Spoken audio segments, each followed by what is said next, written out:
Okay, let's all go off the record for just a second, just for a minute.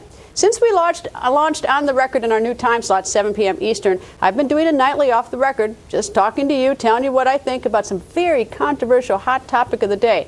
Today, I was having trouble coming up with a controversial topic to talk to you about. That's when one of my producers, whose name I won't tell you, I won't name him because his idea is ridiculous, he suggested I do an off the record about Bob Costas' double pink eye. Pink eye?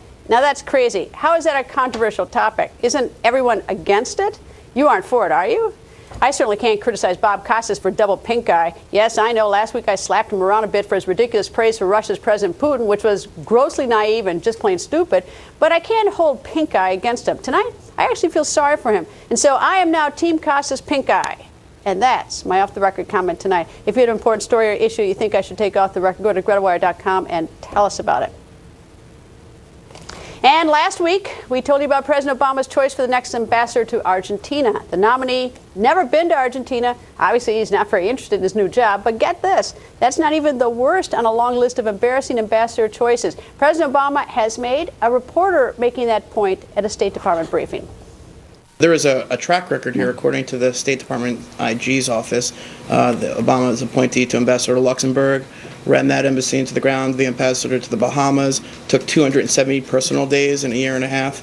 The ambassador to Belgium was reportedly investigated by your own IG's office for procuring prostitutes in the park in front of his house. So I'm wondering, if do you draw a distinction between people like Walter Mondale, who are like lifelong public servants, and political donors and bundlers who have no professional or international experience whatsoever? Well, Josh, I would say obviously I'm not going to speak to a range of reports. Now that's bad. And those are the ambassadors who have been confirmed. What about President Obama's nominees? Well, let me just ask, as ambassador, how would you promote those trade cooperations? Thank you for that save, Senator Johnson. Towards engaging civil society in a deeper. Obviously, you don't want to answer my question. How does that further that goal? Senator, I am no real expert on China. Have you been to Argentina? Senator, I haven't had the opportunity yet to be there. And we are back with our panel. Oh, wow.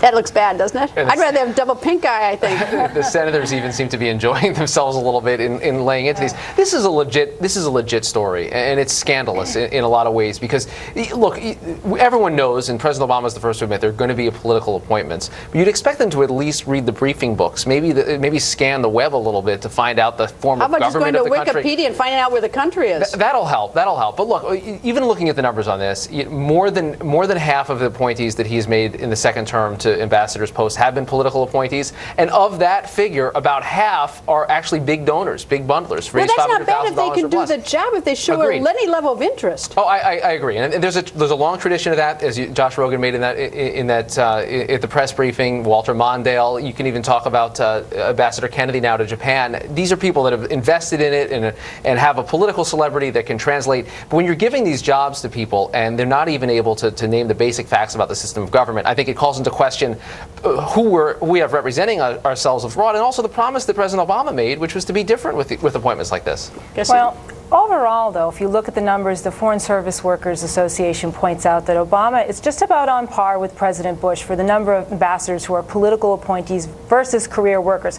Obama's at about 37%. Bush, over his lifetime career, was 36%. But I don't mind the political appointees, but show some interest in the job. The political appointees may be fantastic ambassadors, but you ought to at least have some interest and study up a little bit. The footage is so embarrassing, and Josh Rogan's questions that you showcased here were excellent questions, digging through that IG audit. I mean, there was 270 personal days over 18 months. You have the Belgian ambassador being picked up for soliciting prostitutes. I mean, that's a bad one. That's just I'd rather have him on vacation 270 days. Ambassador to Luxembourg, but also there's a history of appointing people who are not experts who turned out to be excellent ambassadors. You know, the former Speaker of the House, Tom Foley, who became ambassador to Japan, and now we have Caroline Kennedy, and there's clearly there's a precedent for this turning out the right way, but all this footage is not good. But Nina, it's even tough to get ready for these questions. I mean, these are not tough questions like, where's the country, which hemisphere? Yeah, there's no, and that and one don't of those, pick up prostitutes while you're an ambassador.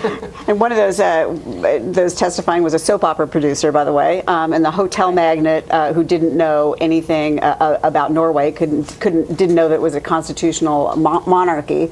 So yeah, I mean, there's serious questions here. That said, it is also a time-honored tradition to give plum ambassador appointees. These are not guys going to Africa. And, these are guys that get to go to all the plum places and put serious foreign career officers in both risky, dangerous, delicate situations. And there have been embarrassing moments for previous presidents, drunken episodes, adulterous affairs. I mean, this isn't the first time that paying off your political allies or your political donors is what it is. But they have so many donors, you don't have to go that far down the list. That's my problem. Find somebody who's willing to. The other thing that people don't know about these ambassadorships, they have to pay for their own social stuff. So I was at an embassy for a 4th of July party. We ate Doritos because a lot of the social stuff has to come out of their own pocket. I just want to say one thing. All you Doritos lovers out there, Nina Easton said that. Get her email address. I never said that. Anyway, panel, thank you very much.